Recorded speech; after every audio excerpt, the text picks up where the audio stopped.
Hello friends, welcome to Educency. 11 अक्टूबर 2024 का complete the Hindu analysis करेंगे हम।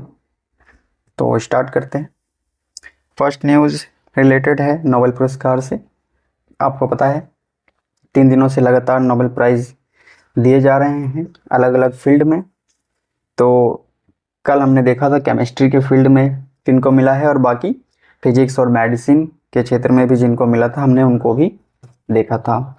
आज हमें ध्यान रखना है कि लिटरेचर के क्षेत्र में नोबेल पुरस्कार किनको मिला है। ठीक है, यहाँ पर आप देख सकते हैं कि 2 सालों बाद ये जो नोबेल पुरस्कार है ये पहली बार 2 सालों के बाद एशिया में किसी कंट्री के ऑथर को मिला है, हम कह सकते हैं। आप यहाँ पर देख सकते हैं after 2 years of Europe centric Nobel prize, मतलब इससे पहले जो 2 साल मिले थे उसमें मेनली यूरोप को ही प्राप्त हुआ था। पर अब बताया गया है कि Nobel prize in literature John Fosse को मिला था और एनी एर्नॉक्स को मिला था लास्ट टाइम, तो आपको पता होगा, याद भी रखेंगे आप। तो स्वीडिश एकेडमी जो है इस बार पूरब की ओर देखिए, एशिया की ओर। It has awarded the 2024 prize to South Korean writer. ठीक है, इनका नाम ध्यान रखेंगे, मोस्ट इंपॉर्टेंट है हैंग कैंग। ठीक है, Han Kang for her intense poetic. Han Kang, आप साउथ कोरियन नाम ऐसे ही होते हैं तो आप इमेजिन कर सकते हैं कि हाँ ये किस देश से है। कंट्री भी पूछा जा सकता है कि हाल ही में जिनको साहित्य का नोबेल पुरस्कार मिला है वो किस देश से हैं। ठीक है, तो आपको ध्यान रखना south Korean, Chinese, Japanese, north Korean में कंफ्यूज होके फंसना नहीं है हमें। ठीक है, हैन कैंग ध्यान रखना साउथ कोरियन। इनको मिला है for her intense poetic prose that confronts historical traumas and exposes the fragility of human life. मतलब इनको मिला है जो इनका लेखन कार्य रहा है, जो भी ऐतिहासिक आघातें होती थी या फिर जो मानव कितना वल्नरेबल है, कितना फ्रेजाइल है, कितना नाजुक है, इन सब मुद्दों को लेकर इन्होंने अपनी पोएटिक प्रोज लिखी है। और उसी की जो बेहद विचारात्मक भावनात्मक जुड़ाव जो होता है, जिससे जो रीडर होता है पढ़ते हुए काफ़ी जुड़ जाता है इन सब चीज़ों से, कि historical trauma, expose the fragility of human life, इन सब चीज़ों में को लेकर इन्होंने इंटेंस पोएटिक प्रोज लिखा है। ठीक है, तो इसको लेकर इनको मिल रहा है। हमें ध्यान रखना है इनकी कौन कौन सी फेमस जो बुक्स वगैरह हैं, पूछा जा सकता है, जैसे कि द वेजिटेरियन। ठीक है, सबसे पहले तो यही ध्यान रखना है हमें, क्योंकि सबसे शुरुआती सफलता इनको इसी बुक से मिली थी। उसके बाद फिर ह्यूमन एक्ट्स है, द वाइट बुक है, फिर ग्रीक लेसन्स है। ठीक है, ये सारे कुछ बुक है हैंग कैंग की, तो ध्यान रख सकते हैं हम। ठीक है, साहित्य का नोबेल पुरस्कार मिल चुका है। बाकियों के भी आप ध्यान रखेंगे जो हमने पहले किया था। नेक्स्ट आसियान से रिलेटेड आगे है न्यूज, तो हम वहीं पर कवर करेंगे। सीधा एडिटोरियल पेज पर आते हैं। साथ ही यहाँ पे बताया गया कि the gruelling course of litigation in India, मतलब जो भी कानूनी कमियां रहती है जुडिशरी सिस्टम में, उससे किस प्रकार से सामना करना पड़ रहा है, कितनी कठिन प्रक्रिया बन चुकी है आज के समय में न्यायपालिका से न्याय प्राप्त करना, ये सब मुद्दों पर ऑथर यहाँ पे बात कर रहे हैं। ठीक है, तो हम इनको देखेंगे। ये सोशल जस्टिस से भी जुड़ता है, ये हमारे पॉलिटी सेक्शन से भी जुड़ता है, तो इसमें कुछ कुछ मुद्दों को एड्रेस अच्छे से किया गया है, जिनको हम कहीं पर भी पॉइंट आउट कर सकते हैं लिखने के दौरान भी कि हाँ ये समस्याएं हैं और इनको कैसे सुलझाया जा सकता है। ठीक है, सबसे पहले हम यहाँ पर देखते हैं जो ऑथर है वो खुद ही एक दक्ष, आपने सुना होगा इनिशिएटिव था जुडिशरी का। ठीक है, जिसमें कि एक मतलब कह सकते हैं हम कि डिजिटल एप्लीकेशन होता था, डाटा एप्लीकेशन, जो कि नॉलेज को शेयरिंग करता था। ठीक है, और ये नॉलेज शेयरिंग करने के कारण ही जुडिशरी की जो एफिशिएंसी थी, जो उसका केस से रिलेटेड डाटा था, वो सब एक जगह पे यूनिफाइड हो सकती है। उनका time to time progress report देखा जा सकता है, कितनी केस पेंडेंसी है, वो सब चीज़ों का आकलन किया जा सकता है। तो हम एक प्रकार से कह सकते हैं जो दक्ष है वो ऑनलाइन पोर्टल है, एक प्रकार से डिजी ऐप की तरह है। ठीक है, दक्ष, ठीक है। और ये जुडिशरी सिस्टम में काम करता है। तो आपको ध्यान रखना है, अगर इससे पूछ भी जाता है कि जुडिशरी सिस्टम को एकीकृत करके ऑनलाइन डाटा प्लेटफॉर्म पर किसके तहत डाला गया है, तो वहाँ पर ऐसे नाम जरूर पूछा जाता है, दक्ष, सार्थक, सरल, ऐसे नाम दिए जा सकते हैं। तो आपको ध्यान रखना, जुडिशरी रिफॉर्म्स से रिलेटेड एक प्रकार से ये ऑनलाइन प्लेटफॉर्म है दक्ष, ठीक है। तो ये लोग इनसे जुड़े हुए भी हैं, प्रोजेक्ट एसोसिएट है दक्ष के। Organising work on judicial reform, देख सकते हैं जुडिशियल रिफॉर्म से बातें की गई है, जो भी न्यायिक सुधार की बात है। अभी हाल ही में जो हमारी राष्ट्रपति जी हैं, उन्होंने इस मुद्दे को उठाया था कि जो कोर्ट में डिले होता है, अपने एक भाषण में, कोर्ट में जो डिले होता है, काफ़ी समय लग जाता है, एक केस जाता है, फिर उसके बाद वो 5-5, 10-10 साल, न जाने कितने वर्षों तक केस लड़े ही जाते रहते हैं और उसका कोई परिणाम नहीं निकलता। तो यही कोर्ट डिले होता है, इसको लेकर ही इन्होंने अपने एक भाषण में कहा कि ये जो है लोगों के अंदर हेजिटेशन पैदा करता है। और हेजिटेशन से क्या होता है कि लोग कोर्ट को अप्रोच ही नहीं करना चाहते, देख सकते हैं, making people hesitate approaching courts. उनको ऐसा लगता है कि अगर हम इसमें गए, वो डर जाते हैं, तो हम उलझ कर रह जाएंगे, मतलब हमारी ज़िंदगी जो है फंस के रह जाएगी। तो ये ठीक नहीं है। ऑथर भी बता रहे हैं कि ये जो हाईलाइट राष्ट्रपति जी कर रही हैं, ये बिल्कुल सही बात है। ये हेजिटेशन ऐसा होता है और लोग अप्रोच नहीं करना पसंद करते। तो राष्ट्रपति जी ने एक टर्म यूज किया था, ब्लैक कोट सिंड्रोम, ठीक है। तो ध्यान है, ब्लैक कोट आपको पता है, वकीलों का, जजों का, ये सब का ब्लैक कोट होता है। तो मतलब उनसे देखकर ही डर भय लगना कि क्या, इसको लेकर एक प्रकार से कह सकते हैं कि ये मुहावरा टाइप कोट टाइप है, ब्लैक कोट सिंड्रोम। ये कोई रियल लाइफ में कोई हेल्थ का रिलेटेड सिंड्रोम नहीं है कि आप उससे, जैसे होता है वाइट कोट सिंड्रोम भी होता है, जो कि स्पेशली डॉक्टरों वगैरह के फील्ड में, हॉस्पिटल में ये सब चीज़ें आती है कि जब ब्लड प्रेशर बढ़ जाता है वाइट कोट वाले डॉक्टर्स को वगैरह को देख के, तो वहाँ वाइट कोट सिंड्रोम है, यहाँ पे ब्लैक कोट सिंड्रोम है, ठीक है। तो हम आगे बढ़ते हैं। यहाँ पर बताया गया कि क्या मेन इशू होता है, ठीक है, जिसके कारण जो है केस मैनेजमेंट की जो प्रैक्टिसेस है वो ठीक तरीके से काम नहीं करती है। इन्हीं सब पर पूरे मुद्दे पे अंदर डीपली जा जाके बताया गया है कि काफ़ी संख्या में आती है, काफ़ी स्टे लगा देते हैं, कुछ लोग जानबूझ के लगाते हैं, कुछ उनके वकील लगाते हैं। तो ये सारे मुद्दों पे ही बात की गई। हम मेन पॉइंट को देखते हैं। सबसे पहले बताया गया है कि मेजर कंट्रीब्यूटिंग जो फैक्टर है the delay the Indian judiciary, उसका है जुडिशरी का scheduling and case management practices, effective case management involving clear timelines for filing documents. Clear timelines होना चाहिए फिलिंग डॉक्यूमेंट्स के लिए, कंडक्टिंग विटनेस एग्जामिनेशंस, ये सब नहीं होता है, शेड्यूलिंग हियरिंग्स, लिमिटिंग एडजर्नमेंट्स, जो ये बार बार एडजर्नमेंट्स होता है, इन सबको हम लिमिट करें, सीमा करें। ये सब हमारे लिए बहुत महत्वपूर्ण है। क्या क्या चीज़ें आपने देखा, ये सारे पॉइंट आप नोट डाउन कर सकते हैं कि बुलेट फॉर्म्स में, ठीक है, ताकि आपको जुडिशरी से रिलेटेड चीज़ें लिखना हो और उसमें बताना हो समाधान के तौर पर, तो आप वहाँ पे आसानी से बता सकते हैं क्या क्या चीज़ें आ जाएगी। Clear timelines for filing documents, first point ये हो जाएगा। कंडक्टिंग विटनेस एग्जामिनेशंस, ठीक है, जो गवाही होती है उनकी भी प्रॉपर सही तरीके से जाँच होनी चाहिए। हेयरिंग की जो सुनवाई होती है उसकी शेड्यूल अच्छे से होनी चाहिए, समय समय पर। लिमिटिंग एडजर्नमेंट्स, कम होना चाहिए स्थगन। स्थगन का मतलब आप हिंदी में समझ सकते हैं कि वो काफ़ी समय बाद फिर अगले, फिर नेक्स्ट होता ही रहता है। तो इन सब पर एक सीमा होनी चाहिए, टाइम बाउंड होना चाहिए। तो ये पॉइंट आप बता सकते हैं, ये महत्वपूर्ण होते हैं, ठीक है। विदाउट दीज, इसके अलावा बताया गया कि इसके अतिरिक्त क्या हो सकता है, the court system struggle to move cases forward efficiently, मतलब कोर्ट केसेज जो है बढ़ता चला जाएगा इसके बिना, अगर ये सारी चीज़ें हम सही से नहीं करते हैं। Accelerating delays and frustration faced by litigants, accelerating का मतलब ये है कि वो बढ़ा रहा है, डिले को क्या कर रहा है और बढ़ाएगा, और इससे कारण क्या होगा, फ्रस्ट्रेशन और भी सामना करना पड़ेगा जो लिटिगेंट्स है, ठीक है, जो कि एक वादी कह सकते हैं, जो वाद केस करता है वो लिटिगेंट्स, वो और फ्रस्ट्रेशन ही होता है। तो ये देख सकते हैं कि हम इन सब चीज़ों को फॉलो करना है, नहीं करने पर ये सारी समस्याएं आएगी। कुछ चीज़ें और बताई गई है कि जैसे जजेस का जो परफॉर्मेंस इवेल्युएशन होता है वो जुडिशियल सिस्टम में कैसे होता है कि यूनिट्स के आधार पर होता है। तो यहाँ पे बताया गया कि यूनिट्स ज़्यादा से ज़्यादा प्राप्त करने की कोशिश करते हैं जजेस। तो इससे क्या होता है कि वो उन केसेस को जल्दी है सॉल्व करना चाहते हैं, रिजॉल्व करना चाहते हैं, जो आसानी से जल्दी सुलझ सकते हैं, जल्दी ख़त्म हो सकते हैं। और इसकी वजह से क्या होता है कि जो कॉम्प्लिकेटेड इश्यूज होते हैं, जो थोड़ा सा टाइम टेकिंग वाले होते हैं, उनको वो छोड़ देते हैं, जिससे वो पेंडिंग की जो टाइम पीरियड है वो बढ़ती चली जाती है, जो कि एक जुडिशरी सिस्टम की इमेज के लिए भी ठीक नहीं है। ठीक है, आप यहाँ पर देख सकते हैं कि the performance evaluation system for जजेस of the district judiciary known as the unit system, ठीक है, एक्सरबेट दीज चैलेंजेस जजेस आर अवार्डेड यूनिट्स, ठीक है, योर पॉइंट्स भी कह सकते हैं, based on the type and number of cases. ठीक है, नंबर ऑफ केसेस देख रहे हैं, मतलब कि कितने केसेस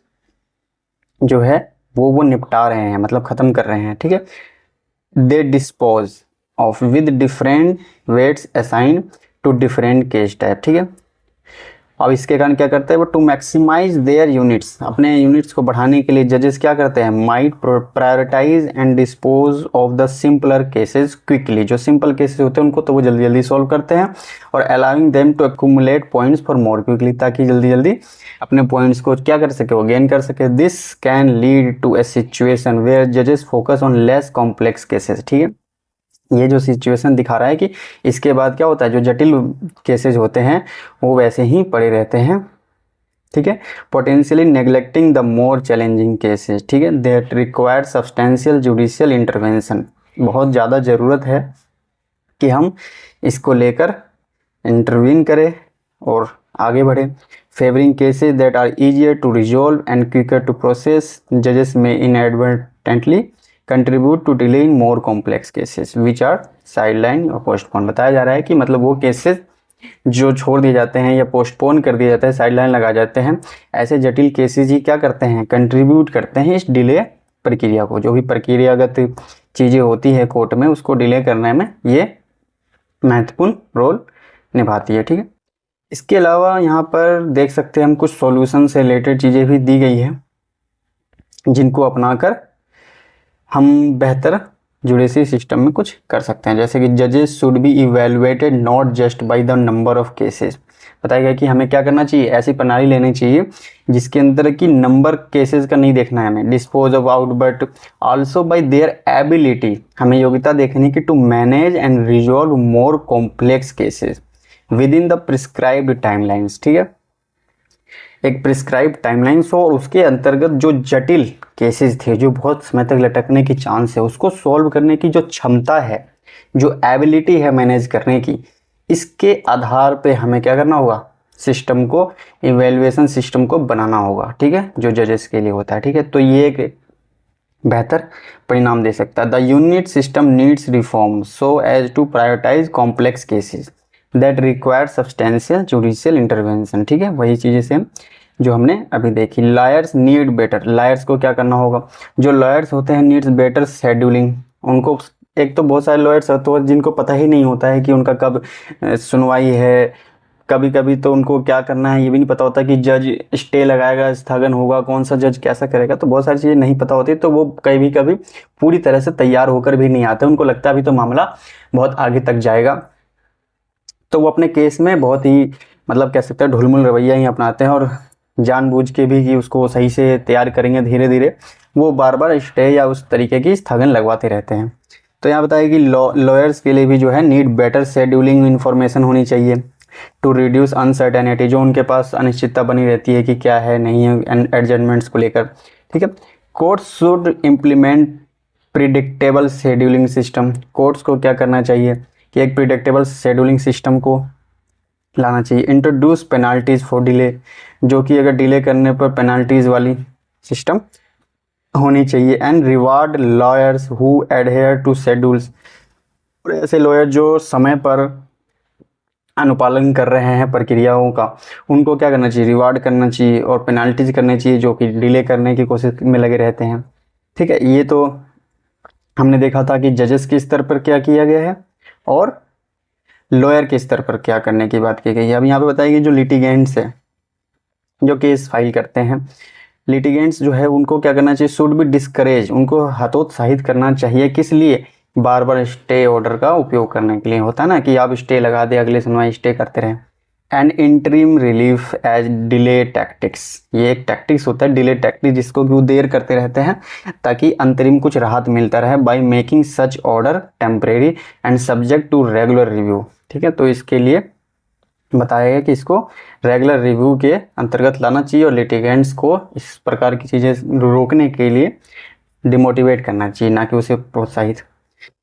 फिर बताया गया कि हमें कुछ टेक्नोलॉजिकल सॉल्यूशंस को भी इसमें देखना पड़ेगा और उसको अगर हम बढ़ा दें अपने केस मैनेजमेंट के सिस्टम में तो भी हमें काफ़ी अच्छा रिजल्ट मिल सकता है। प्रोवाइडिंग रियल टाइम अपडेट्स मिलेगा और जो कि अंततः क्या होगा, डाटा ड्रिवन अप्रोच की तरफ बढ़ेगा। इससे हम आइडेंटिफाई कर पाएंगे, केसेस को एड्रेस कर पाएंगे। शेड्यूलिंग बोटलनेक्स का मतलब कि जहाँ पर कम धीमी गति से काम होता है, ठीक है, तो वो उस प्रक्रिया को तेज करने के लिए हम काम कर पाएंगे। ठीक है, एड्रेस कर पाएंगे शेड्यूलिंग बोटलनेक्स को।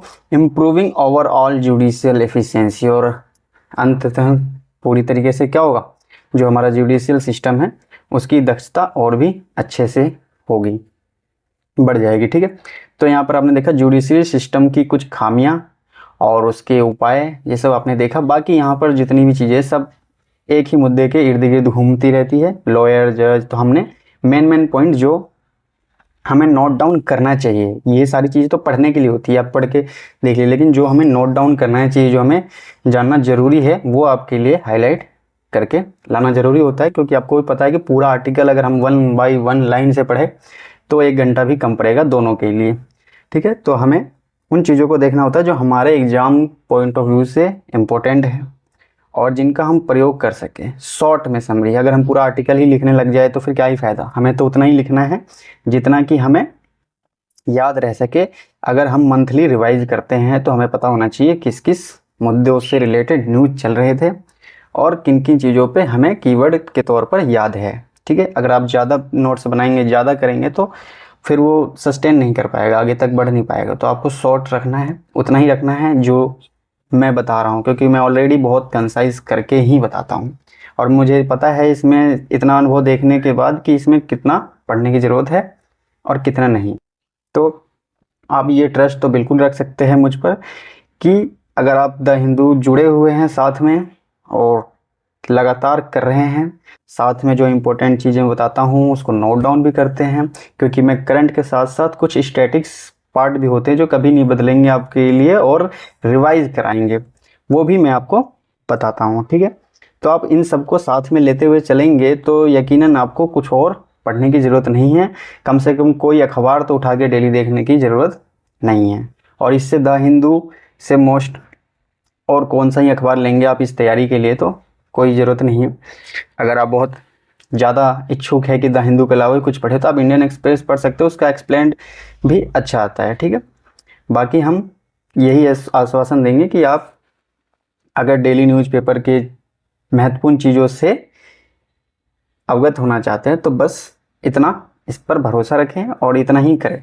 ज़्यादा आपके लिए बर्डन होगा, एग्ज़ाम में आप सस्टेन नहीं कर पाएंगे और रिवाइज करना भी आपके लिए मुश्किल होगा। ठीक है, तो नेक्स्ट आर्टिकल देखते हैं। यहाँ पे बताया गया, अभी हमने हाल ही में कुछ दिनों पहले ही देखा था कि जो यूनाइटेड किंगडम है यानी यूके, उन्होंने अपना जो चागोस आइलैंड पर एक डियागो गार्सिया था उससे रिलेटेड ही न्यूज़ था और मैंने बताया था आपको कि आप जाकर इसका लोकेशन देखेंगे। डियागो गार्सिया एक फेमस जियोपॉलिटिक्स और स्ट्रेटजिक पॉइंट पर स्थित है, तो बहुत ही महत्वपूर्ण जगह है और वो हो सकता है पूछा भी जाए।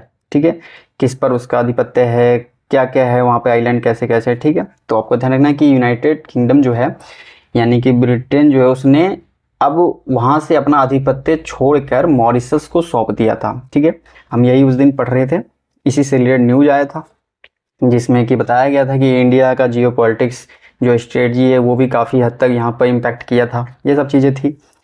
तो हमारे लिए ये इम्पोर्टेंट ये पूरा आर्टिकल नहीं है, क्योंकि इस आर्टिकल में मेनली यही बताया गया है कि मालदीव के किंग थे, वो वहाँ पर जाकर क्या करते थे, कभी मछली पकड़ के वहाँ पर वो इकोनॉमिक एक्टिविटी करते थे वहाँ के लोग। ठीक है, तो मालदीव से ज़्यादा रिलेशन करके बताया गया है चागोस आइलैंड को। ठीक है, एंशिएंट से मिडाइवल से जोड़ते हुए उसको लेकर बताने का यहाँ पे प्रयास किया है। कि पर आप देख सकते हैं यहाँ पर जो ऑथर है मोहम्मद नसीर, वो खुद प्रेसिडेंट रह चुके हैं मालदीव के। ठीक है, तो इनका जो पर्सपेक्टिव है लिखने का किससे, मालदीव पे आधारित है। हम मालदीव इंडिया रिलेशन पढ़ सकते हैं, पर हम मालदीव चागोस रिलेशन थोड़ी हमें पढ़ना है, ठीक है। बस हमें ये ध्यान रखना है कि ये चागोस से रिलेटेड न्यूज़ था बना हुआ, हाल में ही था, इसीलिए इन्होंने रेलिवेंट आर्टिकल भी लिखा है उससे रिलेटेड। और अगर आपको इंटरेस्ट है बहुत सारी चीज़ें जानने का कि कैसे कैसे इनका उद्भव हुआ, कैसे कैसे ये चागोस आइलैंड किसके पास गया, फिर किसके पास चला गया, और किस तरीके से ये आज के सिनारियो में पहुंचा, तो आप बेशक देख सकते हैं, पढ़ सकते हैं, लेकिन हमारे एग्जाम पॉइंट ऑफ व्यू से इंपॉर्टेंट नहीं है। हमारे लिए बस इतना इंपॉर्टेंट है कि हम ये जान सकें कि जो चागोस है उसकी स्ट्रेटजी लोकेशन है कहाँ, ठीक है, और वहाँ पर कौन सा ऐसा महत्वपूर्ण आइलैंड है जो कि लगातार न्यूज़ में बना रहता है। जैसे चागोस आइलैंड पर जो है वो मॉरिशस का आधिपत्य है, ठीक है, तो आपको ध्यान रखना है, ठीक है, कि मॉरिशस का आधिपत्य है वहाँ पर। उसके बाद जो चागोस आइलैंड है वहाँ पर 7 एटोल है, आपको पता होगा एटोल जो समुद्र के ऊपर जो भूमि स्तर या पहाड़ का बना हुआ आ जाता है स्थल, वो एटोल होता है, ठीक है। इस तरीके से बहुत सारी संरचनाएं होती हैं जो पानी के ऊपर होती है, और एक प्रकार से बहुत सारे समय में क्या कर लेती है, ये एक आइलैंड का रूप ले लेते हैं, इस प्रकार से ये एटोल बन जाती है। खैर यहाँ पे कोरल्स का भी और बहुत सारी चीज़ों का भी अपना इम्पैक्ट होता है, लेकिन आपको ध्यान रखना है कि चागोस आइलैंड में कितने 7 एटोल्स है, ठीक है। एक तो ये जानकारी हो गई, इसी में से ही एक है डियागो गार्सिया, आपको ये भी ध्यान रखना है, ठीक है, डियागो गार्सिया,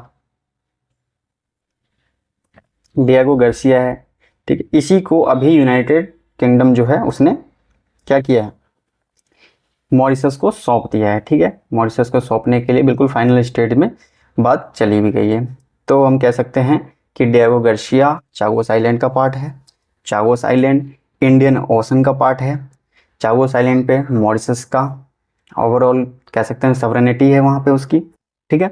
आपको अगर इसका लोकेशन एग्जैक्ट अगर हम बनाने की कोशिश करें तो इंडियन ओशन में कहाँ पर, जैसे मान लीजिए कि अगर ये इंडिया है, ठीक है, ये इंडिया है, और आपको पता है कि यहाँ पर ये अफ्रीका है, ठीक है, ये अफ्रीका का पार्ट है, और यहाँ पर देखा होगा आपने मेडागास्कर है, और यहीं पर छोटे छोटे कई सारे आइलैंड कंट्री है, मॉरिशस है, सेशल्स है, ठीक है, ये सब देश है। तो यहीं पर जो ये इतनी दूर का एरिया कह सकते हैं कि ये चागोस आइलैंड है, इसी में डियागो गार्सिया है।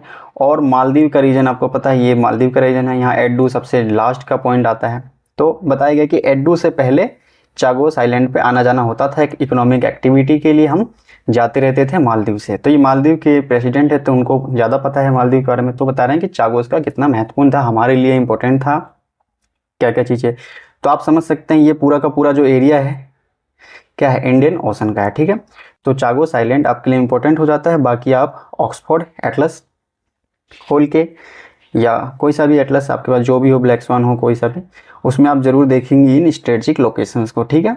यहाँ पर मेनली यही बताया गया कि मालदीव के लोग पहले क्या बोलते थे चागोस आइलैंड को, उनको बोलते थे फोआल हावा हाई, ठीक है, फोआल हवा ही, इस तरीके से उनका ये पहले नाम था, उसको बुलाते थे पहले।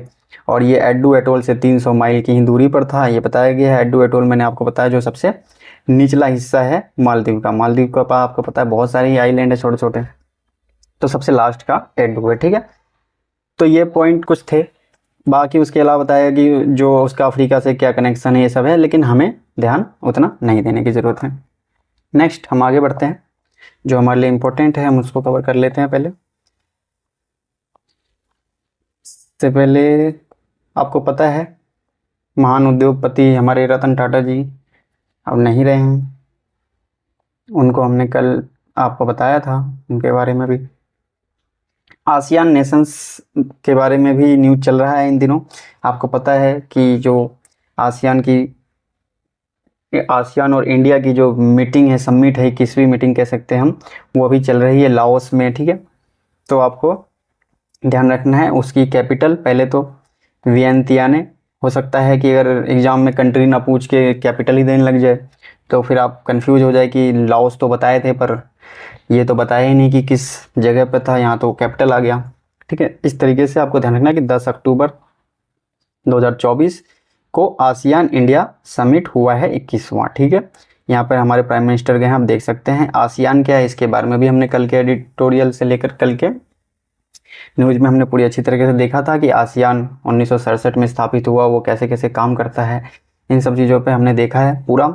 इसके अलावा हमने ईस्ट एशिया समिट पर देखा था। मेनली ये ईस्ट एशिया समिट ही होता है, लेकिन इसके अंदर के कई डायलॉग पार्टनर्स होते हैं जो आसियान के साथ बातचीत करते हैं। जैसे आसियान इंडिया समिट चल रहा है, फिर इसी में आसियान चाइना समिट हो सकता है, इसी में आसियान यूएस समिट हो सकता है, ठीक है। लेकिन टोटल ओवरऑल मिला के ईस्ट एशिया समिट भी बोलते हैं, जो कि 2005 से चल रहा है। हमने ईस्ट एशिया समिट और आसियान के बारे में कल अच्छे से आपको बता दिया था, जो इम्पोर्टेंट स्टैटिक पार्ट था वो भी। यहाँ पर जो न्यूज़ आई है, ये आई है स्पेसिफिकली कि हमारे जो प्राइम मिनिस्टर उन्होंने कहा है कि जो यूपीआई है और जो भी डिजिटल इंफ्रास्ट्रक्चर में जो भारत का अनुभव है, हम उसको विस्तारित करके, मतलब उसको हम साझा करके आसियान नेशन तक पहुँचाएंगे और उसमें साझेदारी निभाएंगे, ठीक है। तो आपको पता है जैसे हमारा यूपीआई कई देशों में, अभी मालदीव के जो प्रेसिडेंट आए थे उन्होंने भी यूपीआई अपने यहाँ लागू करने की बात करी है। इसके अलावा दुबई में हो चुका है, बहुत सारी जगह पे चल रहा है। तो अब ये आसियान नेशन में ये घोषणा हुई है कि यूपीआई का जो हमारा पेमेंट सिस्टम है और जो भी डिजिटल इंफ्रास्ट्रक्चर से रिलेटेड चीज़ें हैं वो अब भारत साझा करेगा आसियान के साथ भी, ठीक है। न्यूज़ यही है, लेकिन हमारे लिए इंपॉर्टेंट हो जाता है आसियान को समझना, ईस्ट एशिया समिट को समझना, तो हमने कल अच्छे से देख लिया था। अगर आप दोबारा देखना चाहते हैं तो ज़रूर उसको देख कर रिवाइज कर सकते हैं। उसके अलावा जो द हिंदू ग्रुप है जो हम पढ़ रहे हैं, यही न्यूज़पेपर सेम, इनके द्वारा जो है नवंबर में 9 और 10 को द हिंदू का क्या कराया जाएगा, एक प्रकार से इंटरनेशनल एजुकेशन फेयर। आप देख सकते हैं इंटरनेशनल एजुकेशन फेयर कहाँ पे होने वाला है, ये दुबई में होने वाला है। पूछा जा सकता है कि इंटरनेशनल या इंडिया एजुकेशन फेयर इस टाइप से कहाँ पर हुआ था और किस मुख्य न्यूज़पेपर या समाचार पत्र के द्वारा ये कह सकते हैं कि पार्टिसिपेट या करवाया गया था, किस ग्रुप के द्वारा। तो हो सकता है वहाँ पे the Hindu group, Indian express group, ऐसे करके नाम पूछ लिया जाए आपसे। तो आपको ध्यान रखना है कि द हिंदू का है। और सबसे बड़ी बात इसलिए है क्योंकि ये जीसीसी गल्फ कोऑपरेशन काउंसिल जो है, जिसकी स्थापना 1981 में हुई थी, आपको पता होगा गल्फ कोऑपरेशन काउंसिल क्यों बोलते हैं।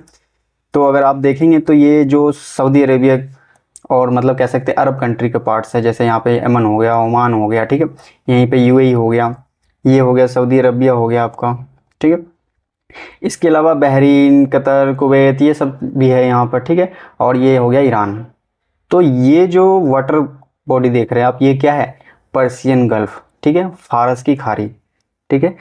आपको पता होना चाहिए एशिया में इतना तो लोकेशन कम से कम समझ में आना ही चाहिए जो मैं यहाँ पे लोकेट करा रहा हूँ। अगर इसको भी नहीं पता है आपको तो कम से कम ऑक्सफोर्ड खोलकर देखने की कोशिश करें कि सऊदी अरेबिया जहाँ मैं बता रहा हूँ वहाँ पर पहुँच के आप चीज़ों को मिलान करें कि हाँ पर्शियन गल्फ कहाँ पर है, उसके आसपास की जो कंट्री है उनको मिलाकर जीसीसी की स्थापना की गई थी, ठीक है।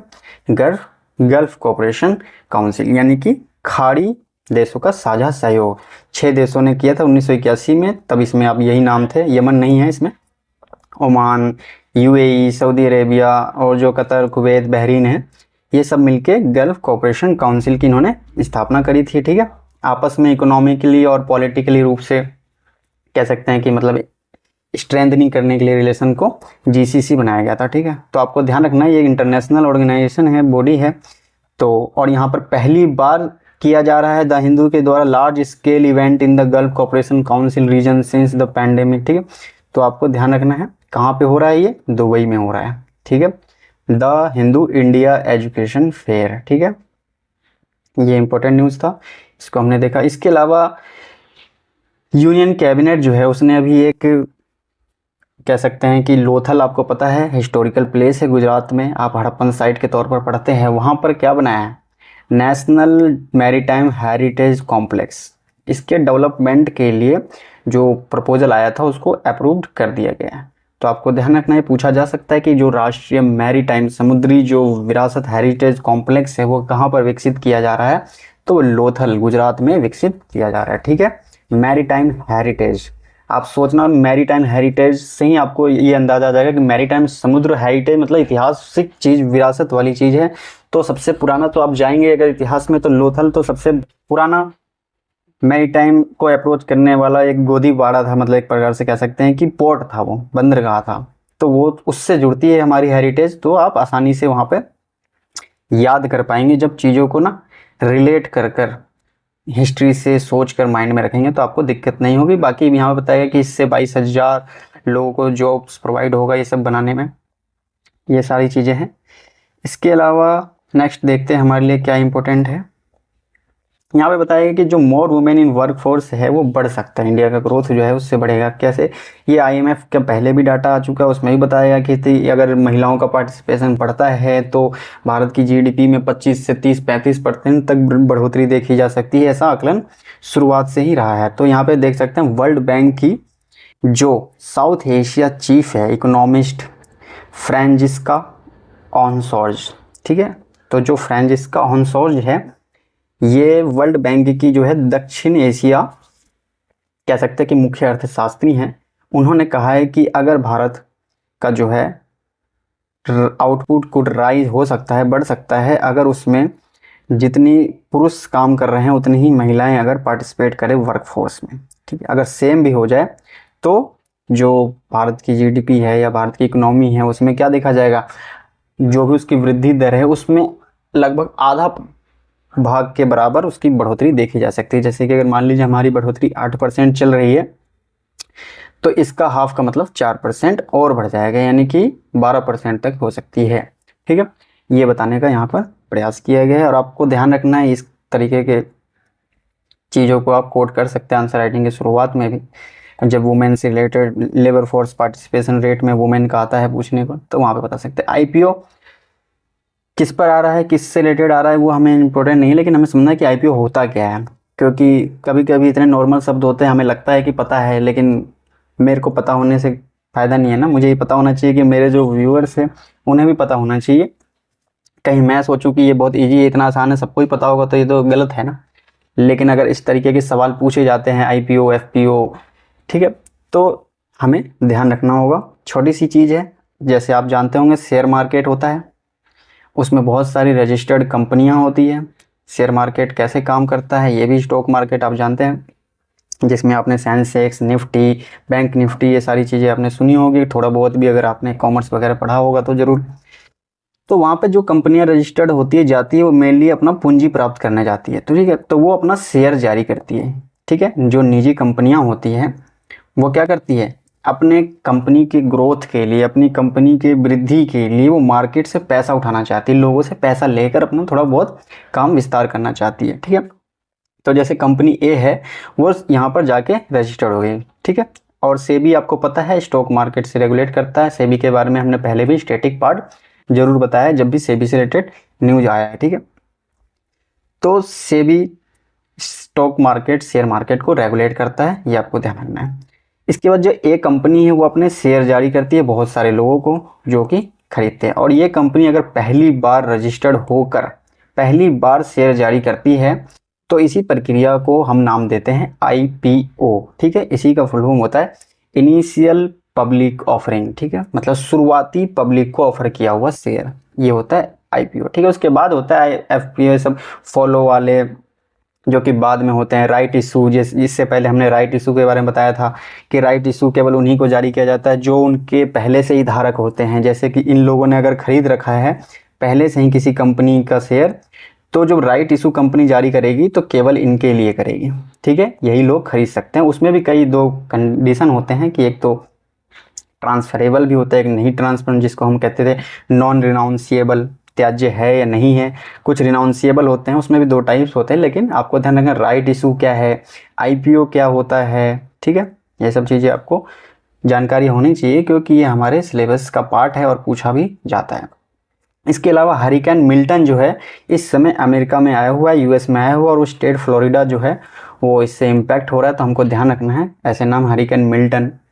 आप इससे फंस सकते हैं अगर वहाँ पे ऑप्शन में यूनाइटेड किंगडम देख लें, फ्रांस देख ले, तो आपको लगेगा कि मिल्टन नाम से अगर आप सोचने लगेंगे तो ब्रिटेन भी मार सकते हैं, गलत मार सकते हैं, ऑस्ट्रेलिया भी मार सकते हैं। लेकिन आपको अगर एक बार गो थ्रू करके आपने नोट डाउन कर लिया है कि हरिकेन मिल्टन, और इससे पहले भी हमने देखा था जो हेलन आया था, हरिकेन हेलन था, तो हेलन, मिल्टन, ये सब हमने देखा कहाँ, USA में घटित हो रहा है। ठीक है, हरिकेन आपको पता ही है, मतलब तूफान कह सकते हैं, छोटा बहुत चक्रवात का एक रूप कह लीजिए हरिकेन। ठीक है, उसको पूरा स्पेसिफिकली हो गया, मैं नहीं ध्यान रखना है, बस आपको समझना है कि हरिकेन मिल्टन जो है एक कैटास्ट्रोफिक डिजास्टर साबित हो रहा है कहाँ पर, यूएसए में, ठीक है। जैसे स्टॉर्म बोरिस था, तो आपको मेरा सवाल रहेगा, क्योंकि मैंने इसको करवाया है स्टॉर्म बोरिस को, कितनी बार करवाया है, ताकि आप भूले ही नहीं। तो जैसे स्टॉर्म बोरिस है वो कहाँ पर आया था, आपसे मेरा सवाल रहेगा, आप ज़रूर बताएंगे मेरे को, ठीक है। इसके अलावा हम आगे बढ़ते हैं, कुछ और न्यूज बचा है तो।